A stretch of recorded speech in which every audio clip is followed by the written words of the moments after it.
ठीक है, ये जो आप बात कर रहे हैं खदशात और जिस तरह के तजुर्बात आए हैं, लेकिन ईरान ने बहुत सारे बैरियर्स तोड़े हैं, बहुत सारे अफ़कार को वो ख़त्म किया है इस तरह के। तो ऐसा नहीं है कल जैसा कह रहे थे राशिद रिज़वी कि अभेद नहीं है, ऐसा नहीं है, अब ये तमाम चीज़ें हैं और फिर नए वर्ल्ड ऑर्डर के उसमें भी चीज़ें आ रही, तो कुछ भी हो सकता है। देखिए, ये सही है कि अभी भी अमेरिका के गिरफ्त में हैं। एक और बड़ी खबर आ रही है और मैं उसी को लेकर के राशिद रिजवी साहब के पास चलूंगा कि इजराइल जॉर्डन बॉर्डर पर हजारों सैनिक तैनात कर रहा है।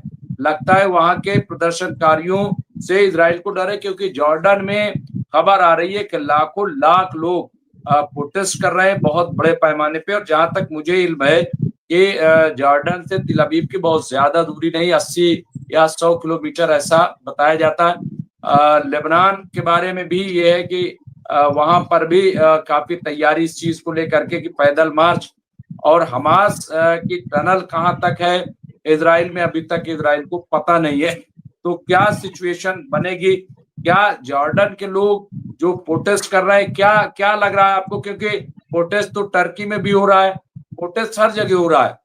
राशिद रिजवी साहब, क्या कोई ऐसा हो सकता है कि लोग फिलिस्तीन के अंदर दाखिल हो जाएं? नहीं, ऐसे कोई चांसेस नजर नहीं आ रहे हैं कि लोग फिलिस्तीन में दाखिल हो जाएं। प्रोटेस्ट लोग अपने मुल्क में कर सकते हैं, अपनी सरकार पर दबाव बना सकते हैं, लेकिन किसी दूसरे मुल्क को उनकी सरकारों पर प्रोटेस्ट करने का कोई दबाव नहीं होता है। ये सब चीज़ें पुरानी हो चुकी हैं, जब लोगों के अंदर नैतिकता होती थी, लोगों के अंदर ह्यूमैनिटी होती थी। आज के दौर में जियो पॉलिटिक्स ऐसी चीज़ें होती हैं कि हमारा छुपाने का चेहरा अलग होता है, दिखाने का चेहरा अलग होता है। तो वहां तक तो जाने की कोई हमको गुंजाइश नजर नहीं आ रही है। वो अपनी सरकार के ऊपर दबाव बनाएंगे। ये हमने आपसे में भी 2-3 दिन पहले एक बात हमने रखी थी कि अवाम जो है वो उस चीज को लेकर मुस्तैद है, लेकिन शासक कमजोर है।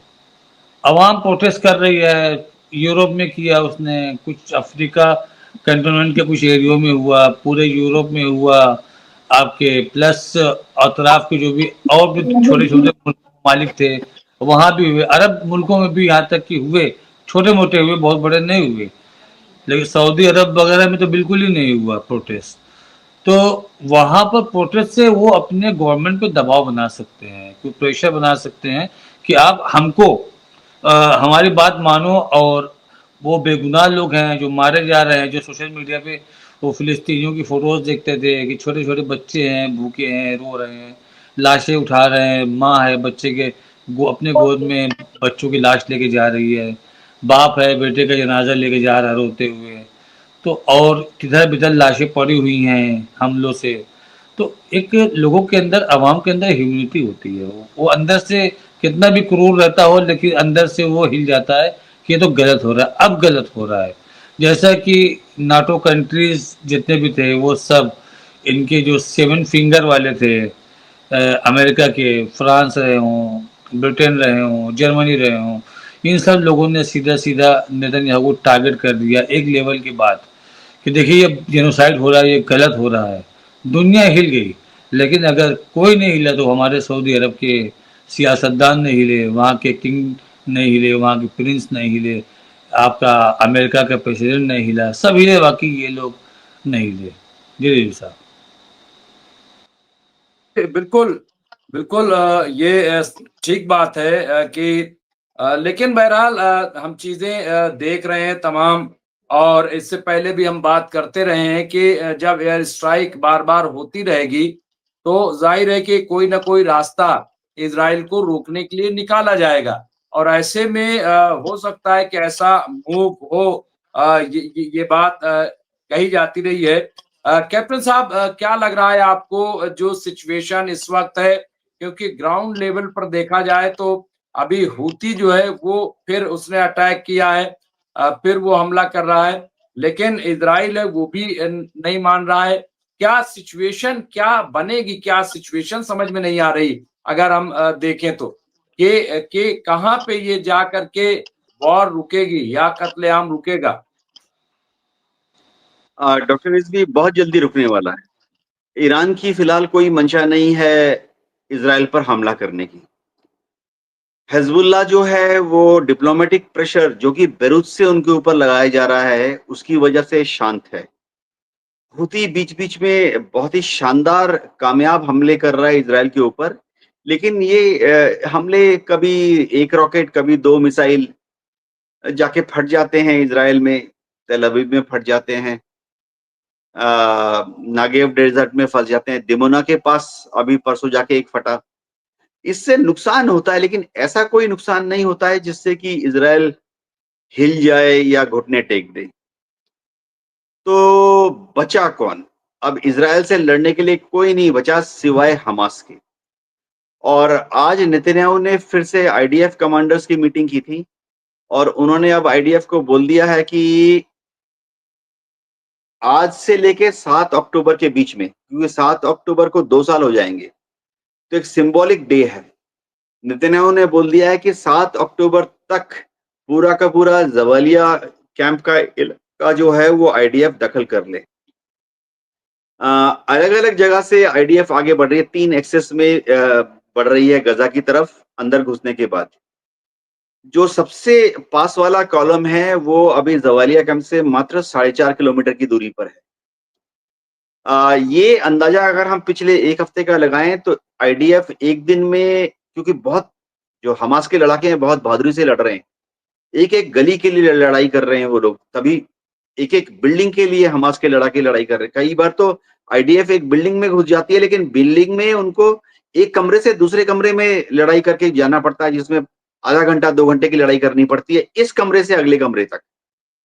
तो औसतन आप देखें तो आईडीएफ जो है, इज़राइल की जो ज़मीनी फ़ौज है, वो एक दिन में 300 मीटर आगे बढ़ रही है। तो हमास के लड़ाके बहुत ही शानदार रेजिस्टेंस दे रहे हैं। लेकिन ये समझना पड़ेगा कि रेजिस्टेंस है। हमास अभी इस हालत में नहीं है कि बड़ी तादाद में बड़े सारे हथियार लेके काफ़ी जगह से मल्टीपरल फ्रंट से हमला करे आईडीएफ के ऊपर और आईडीएफ को धकेल कर वापस इज़राइल भेज दे। तो आज जैसा देखा जाए, आज से लेकर 7 अक्टूबर तक 3 हफ्ते का समय है अभी, 2 हफ्ते का समय है। आईडीएफ शायद जबालिया कैंप के आउटस्कर्ट्स तक पहुंच जाएगी।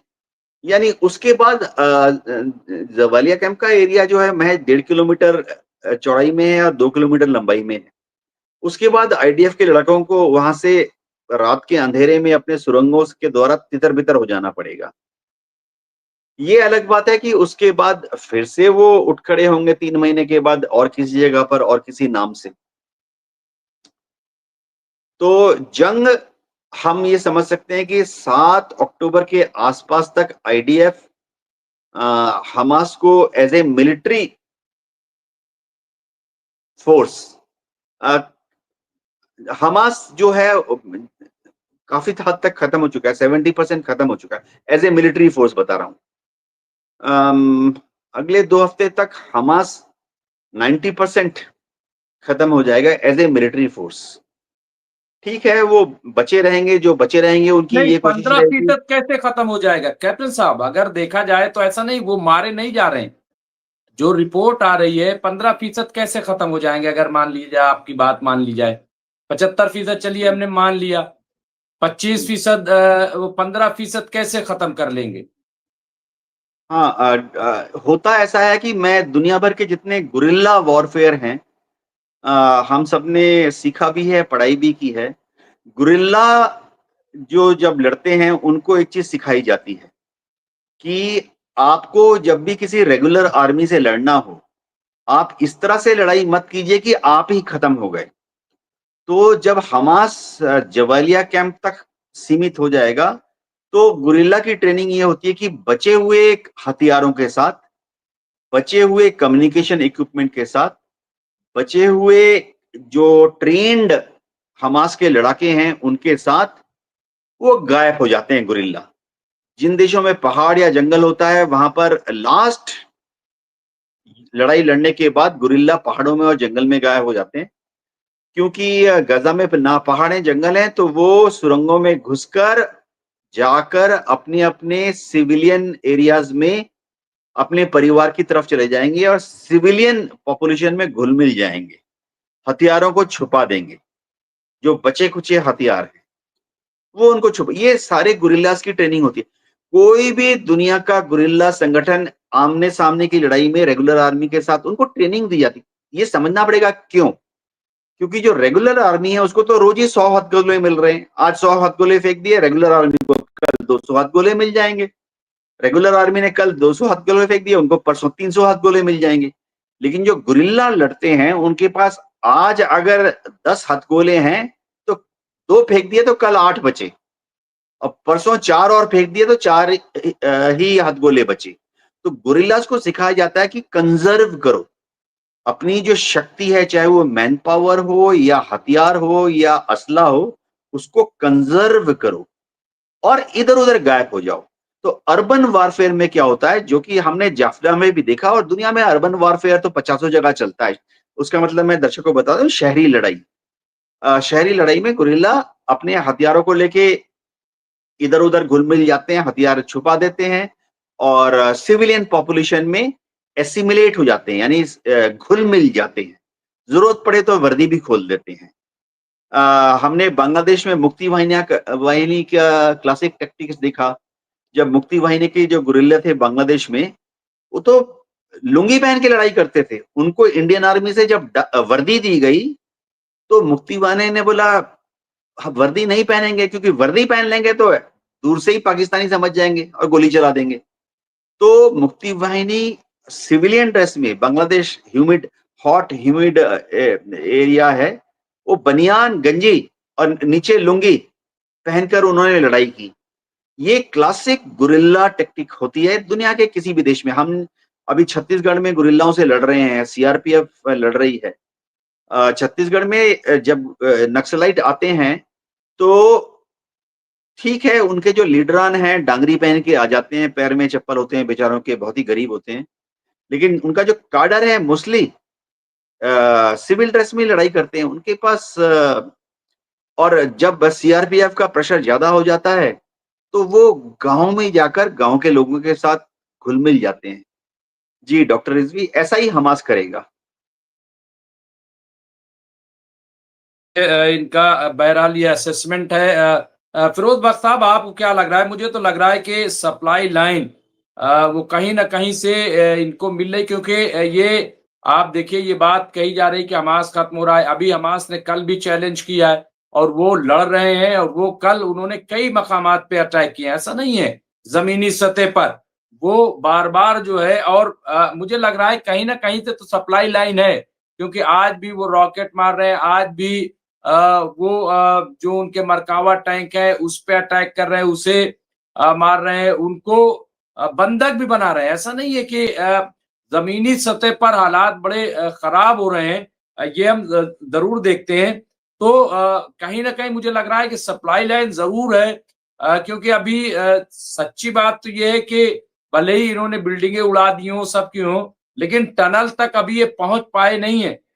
फिरोज साहब, बहुत शॉर्ट में, अब चूंकि टाइम हो रहा है, तो मैं फिर राशिद साहब और फिर कैप्टन साहब से बोलूंगा। जी फिरोज साहब।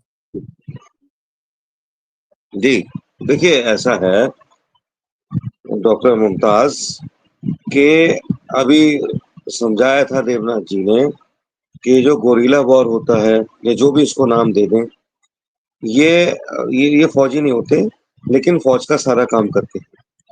ये ट्रेंड भी होते हैं, और हमास तो अब का नहीं, 15-20 साल से ट्रेंड लोग हैं। इन्होंने अपने खंदकों में जो 500 किलोमीटर का अंडरग्राउंड शहर बनाया है, इसमें से ये काफी हद तक ये मतलब नष्ट हो चुके हैं, काफी हद तक मारे जा चुके हैं। लेकिन फिर भी इनका जो काडर है वो कैसे बढ़ता जा रहा है, दुनिया जानती है कि फलस्तीन में जो भी बच्चा है, नौजवान हो या किसी भी उम्र का हो, वो इनको जाके कहीं ना कहीं उसको पता है कैसे ज्वाइन करना है, कौन से कहाँ से घुसना है, इनकी सुरंगों में कैसे करना है। तो ये तो अभी चलेगा, ठीक है, और इसलिए चलेगा क्योंकि भले ही कितना ही परसेंटेज इनका मारा जा चुका हो, 60-70%, लेकिन जो भी बचा है वो मुकाबला करेंगे। और बड़ी जमामर्दी के साथ जैसे अब तक करते चले आ रहे हैं 2 साल से, अभी भी करेंगे, चाहे इनकी संख्या कितनी ही कम हो जाए।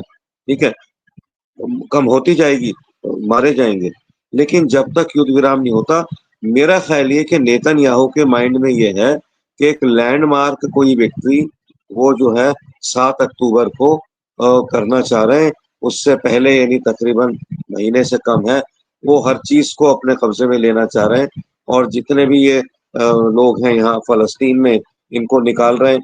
आज भी उन्होंने वहां ऊपर से वो गिराए हैं, मतलब पैम्फलेट, के जो मल्टी स्टोरी बिल्डिंग्स हैं उनमें से लोग चले जाएं, उनमें ना रहें, क्योंकि पूरा उन्होंने प्रोग्राम बना लिया है और लैंड असॉल्ट भी हो रहा है साथ में। तो अब ये तो बस, ये तो जिसको कहते हैं कि अल्लाह के रहम करम पे ही हैं जो भी वहाँ के लोग हैं। और आज भी उन्होंने कई हजार मतलब एक हफ्ते के अंदर कई हजार फलस्तीनियों को जो है बंदी बना लिया। यानी आप ये देखिए क्या हो क्या रहा है वहां पे। जो फलस्तीनी आम शहरी है उसको वो जेलों में डाल रहे हैं, कुछ को मार रहे हैं, कुछ को लैंड असॉल्ट से मार रहे हैं, काफी हद तक शहर तबाह हो गया है। ठीक है, तो ये इनका चलता रहेगा, और हो सकता है कि ये जंग बंदी 7 अक्टूबर को हो जाए। किसके हक में हो, क्या इसका नतीजा निकले, अभी नथिंग इज अश्योर्ड। ठीक है, लेकिन 7 अक्टूबर तक कम से कम जो जिस तरीके से भी है हमास लड़ता रहेगा। होती चाहे एक दो ही अपने जो है मिसाइल दागे, उससे कोई नुकसान ज्यादा होने वाला नहीं है इसराइल का, वो भी करता रहेगा। बाकी ये चलता रहेगा। लेकिन ये सूरत हाल अरब ममालिक के लिए बहुत ही भयावह है। आने वाले दिन जो है बड़े बड़े खराब दिन, बड़े बुरे दिन हैं इन अरब ममालिक के, क्योंकि अगर ये आज भी इनको होश नहीं आया, इन मुनाफिकीन को, इन गद्दारों को, तो ये सब के सब तबाह हो जाएंगे। और इस बात में मैं गद्दाफी के बिल्कुल साथ हूँ कि एक दिन तुम रोगे, बर्बाद हो जाओगे। जी मुमताज साहब। ये सही है। और हालात जो हैं, लेकिन मुझे लग रहा है कि 7 अक्टूबर तक जो इजराइल और अमेरिका चाहता है कि फतेह का झंडा फहरा दिया जाए और ये दुनिया में ऐलान कर दिया जाए कि हमने जंग जीत ली है और हमने जवाब दे दिया है। लेकिन पहली चीज तो ये कि नेतन्याहू खुद लाजवाब हो रहे हैं कि 7 अक्टूबर हुआ कैसे। ये बहुत बड़ा सवाल बन करके इस वक्त इजराइल में खड़ा हुआ है। तो इसलिए जीत का ऐलान भले ही ये करें, जो भी करें, और मुझे नहीं लग रहा है कि 7 अक्टूबर तक हमास जो सरेंडर कर देगा और वो इधर-उधर तितर-बितर, मुझे नजर नहीं आ रहा है। मुझे ऐसा लग नहीं रहा है। बहरहाल जो होगा मैं जरूर देखूंगा कि क्या हो रहा है, क्योंकि कई ऐसे पड़ाव आए जब लगा कि अब हमास खत्म हो गया और हमास अब जवाब नहीं देगा। यहाँ पे जयदीप सिंह बुंदेला साहब ने एक और अपडेट दी है और उन्होंने कहा इजरायली मीडिया के हवाले से कि सिर्फ एक वाक्य में, एक जुमले में कहें तो इजराइल पर एक पूर्ण क्षेत्रीय युद्ध छिड़ने वाला है। ये जो है इजरायली मीडिया की तरफ से ये बयान आ रहा है। इसके अलावा ईरान ने आज कहा, ईरानी सर्वोच्च सुरक्षा परिषद जो है IRGC के सेक्रेटरी, उन्होंने कहा कि हमें भाषणों से भरा शिखर सम्मेलन की जरूरत नहीं है, हमें कम से कम इजराइल हुकूमत पर कोई क्या एक्शन लेता है वो हम चाहते हैं कि वो सामने आए। ये उनका कहना है। राशिद रिजवी, बहुत शॉर्ट में कि क्या आपको लग रहा है कि जो चीजें सामने आ रही हैं, क्या आपको लग रहा है कि हमास सरेंडर कर जाएगा, हमास जो है वो इधर उधर हो जाएगा? क्या, मुझे दिखाई नहीं दे रहा है ऐसा, लेकिन आप क्या समझ रहे हैं? सालों में सरेंडर नहीं हुए, वो 7 दिन में कैसे, 24 दिन में कैसे सरेंडर हो जाएंगे? इस चीज़ को सोचने में ज़रा सा हमको वक्त लगेगा और ताज्जुब भी हो रहा है कि 7 अक्टूबर तक वो सरेंडर हो जाएंगे। लेकिन गुंजाइश एक चीज़ की है कि 7 अक्टूबर को कुछ बड़ा होने वाला है, इधर से होगा या उधर से होगा। अभी हम ये नहीं कह सकते किधर से होगा। आज की डेट में जो कल मीटिंग होने वाली है, अगर मीटिंग में ज़रा सा अरब ममालिक की गैरत जागी तो उनके पास दौलत है, दिलेर नहीं है। तो दिलेर बैठे हुए हैं लेबनान में, दिलेर बैठे हुए हैं फ़िलिस्तीन में, वो खाली अपनी दौलत से सपोर्ट करें, उनको हथियार मुहैया कराएं। तो आप देखिएगा कि किस तरह से बैक फुट पे उन्हीं के जरिए, उन्हीं के माध्यम से कैसे बैकफुट पे इजराइल जाता है। पूरी जंग आपने देखी होगी, जंग में सामने से मारने वाले कौन लोग थे? सामने से मारने वाले सिर्फ और सिर्फ अंसारुल्लाह हमारे। लौती ने शायद डिमांड भी की है कि हमें कितना पैसा दे दो, फिर आप देखो जी नक्शे पे नहीं रहेगा इजराइल, कुछ इस तरह जी की डिमांड भी की है अंसारुल्लाह लौती ने। मुझे एग्जैक्ट नहीं पता कि उन्होंने कितना, लेकिन उन्होंने पैसे कुछ मांगे हैं कि अगर आप हमारी मदद कर दें तो फिर आप चैन से बैठिए, बाकी काम हम कर देंगे। अभी जितना गाजा तबाह हुआ है उसमें आपने देखा होगा कि इन्होंने या तो टैंकर से गोले बरसाए हैं, या तो इन्होंने फाइटर प्लेन से बम मारे हैं बिल्डिंगों पे। ये सामने आकर के इन्होंने point two point shoot out नहीं किया है।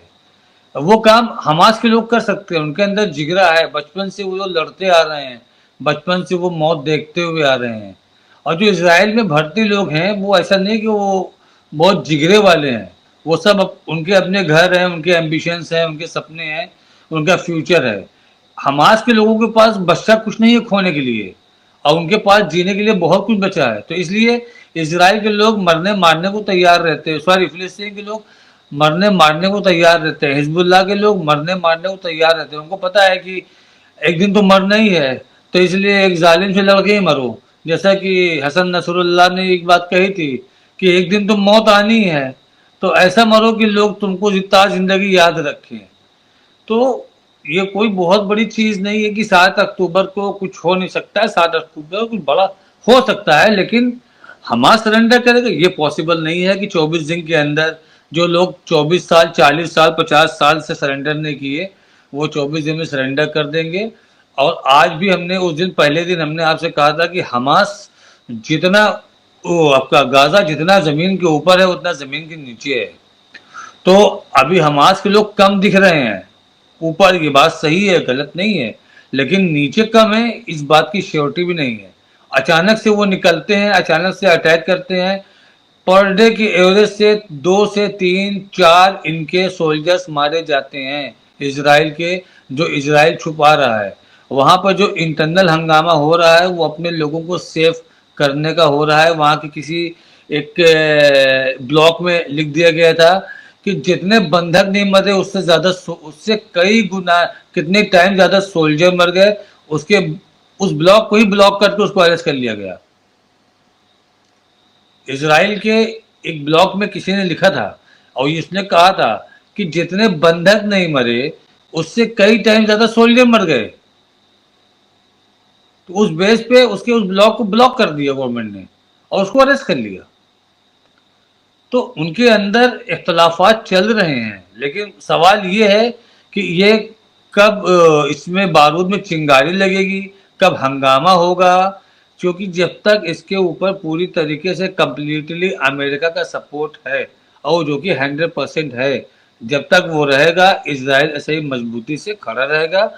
जब आप देखिए कि फिलिस्तीन के ऊपर इतने हमले हुए, किसी भी देश के राष्ट्राध्यक्ष नहीं पहुंचे। 7 अक्टूबर 2023 के इलेक्शन हमले के बाद आपने देखा होगा कि सारे यूरोप के बड़े बड़े राष्ट्राध्यक्ष बिल्कुल नेतन्याहू से मिलने आए। उनको उन्होंने मरे हुए लोगों को पुरसा दिया, ताजियत दी, और अमेरिका रेगुलर उनको फाइनेंशियल फंडिंग करता रहा, रेगुलर हथियार उनको देता रहा। फिलिस्तीन को कोई नहीं दे रहा है। अगर कल की मीटिंग में ये चीज गैरत उनकी जाग जाती है और ये चीज तय कर लेते हैं कि ठीक है वो दिलेर है तो हमारी दौलत है, हम दौलत देंगे, तब ये लड़ाई का रुख पलट जाएगा मुमताज साहब। बिल्कुल बिल्कुल। तो यहाँ पे ये आप देखिए, और जयदीप साहब ने एक बात कही है और मैं सदारती खुतबे के लिए आऊंगा। जयदीप सिंह बुंदेला साहब ने कहा है कि जब 10-20 हजार लड़ाकों के सामने 100 साल में ग्रेटर इजराइल नहीं बना, जब वो पत्थर से लड़ते थे, तो अब ये ग्रेटर इजराइल का ख्वाब भूल जाएं, क्या खाक बनेगा। और ग्रेटर इजराइल तो कैप्टन साहब भी कहते रहे कि ये बिल्कुल मुमकिन नहीं है, ये सिवाय सियासी प्रोपेगेंडा के अलावा कुछ नहीं। लेकिन कैप्टन साहब ये बातें जो आई और आपने जो कहा, मैं सदारती खुतबा चाहता हूँ। बिल्कुल जंग बंद होनी चाहिए और वो तितर बितर हो जाएंगे, फिर क्या सिचुएशन होगी, कैसे डेवलपमेंट, बहुत सारी चीजें हैं। कल की बात जो हो रही है हम सब की नजर, पूरी दुनिया मेरे ख्याल से देख रही होगी कि कल क्या होगा। और ईरान ने तो पहले ही एक तरीके से कह दिया, ताकि ऐसा ना हो कि वो फिर नशिस्तन खुर्दन बर्खास्तन हो जाए कि बैठे खाए पिए और चल दिए। तो ये ईरान ने शायद इसीलिए ये बयान आया है कि कुछ करके उठना। कैप्टन साहब, आखिरी में सदारती खुतबा। देखिए, ईरान से जाहिर बात है कोई ना कोई अफसरान तो आएंगे ही। अगर पोजीशन खुद आते हैं, उसका मतलब है ईरान जो है बड़ी तादाद में चाहता है कि सब अरब मुल्क, सब मुस्लिम देश, आसपास के जितने रीजन में, सब मिलकर इजराइल के खिलाफ खड़े हो जाएं। लेकिन हम तो देख रहे हैं पिछले 30 साल, 20 साल, 10 साल, 5 साल, पिछले 2 साल से देख रहे हैं कि ईरान को छोड़ के बाकी जो मुल्क हैं वो सिर्फ पॉलिटिकल और डिप्लोमेटिक स्टेटमेंट इशू करते हैं कि इजराइल की हमने घड़ी निंदा कर दी और हम फिलिस्तीन के लोगों के साथ खड़े हैं। कल की मीटिंग में भी इससे ज्यादा कुछ नहीं होगा। ये सोचना कि कोई फौजी फ्रंट ये लोग एक साथ खड़ा कर देंगे, वो नामुमकिन है। 1% चांस भी नहीं है। जी डॉक्टर रिजवी। तो हम सब की नजरें कल की मीटिंग पर मरकूज हैं कि कल क्या होने वाला है। और अभी खबर भी आ गई है, रजा इमाम खान साहब ने ये खबर दी है, मेरे ख्याल से सही होगी, कि कतर में 10,000 अमरीकी सैनिक जो है वो उतारे गए हैं। ये अब मैं इसको भी देखूंगा कि इसमें कितनी सच्चाई है, कहाँ से ये खबर लेकर के आए हैं अरब देश सिर्फ, क्योंकि इतने तो पहले थे और बीच में तो बहुत सारे फोर्स के लोगों को बुला लिया था। कतर से वापस फौजी बुला लिए गए थे, ऐसा हमने बीच में सुना था। खाली करवा लिया गया था एयरबेस जो है, आपको याद होगा कैप्टन साहब। बहरहाल तमाम चीजों पे हम नजर रखेंगे। आप तमाम हजरात का बहुत बहुत शुक्रिया। एक बात मैं कह दूं इससे पहले कि आप हम लोग इजाजत लें। देखिए, कतर बहुत ज्यादा नाराज है इस हमले से। और कतर ने ये इरादा किया है कि ये रूस से S-400 वगैरह इस तरह के मिसाइल भी लेगा। और वो बजाय इसके कि US के फौजियों को वहां बेच दे, वो वहां सोच रहा है कि ईरान को हम जगह दें। ये बहुत मतलब लेटेस्ट एक मुझे न्यूज मिली है। कहाँ तक सही है ये तो टाइम बताएगा। ये बिल्कुल, तो हम सब कल तक इंतजार कर रहे हैं। बहुत बहुत शुक्रिया ग्रुप कैप्टन उत्तम कुमार देवनाथ जी आपका, कि आप हमारे साथ जुड़े, बातें की। इसके अलावा फिरोज बख्ताना साहब आपका शुक्रिया, और एडवोकेट राशिद रिजवी साहब आपका शुक्रिया।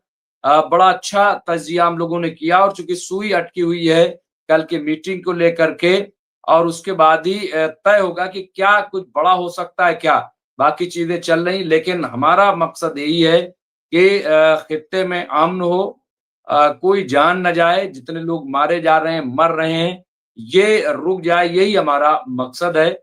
और इसी के लिए हम दुआ भी करेंगे। बहुत बहुत शुक्रिया, शब खैर, गुड नाइट, जय हिंद।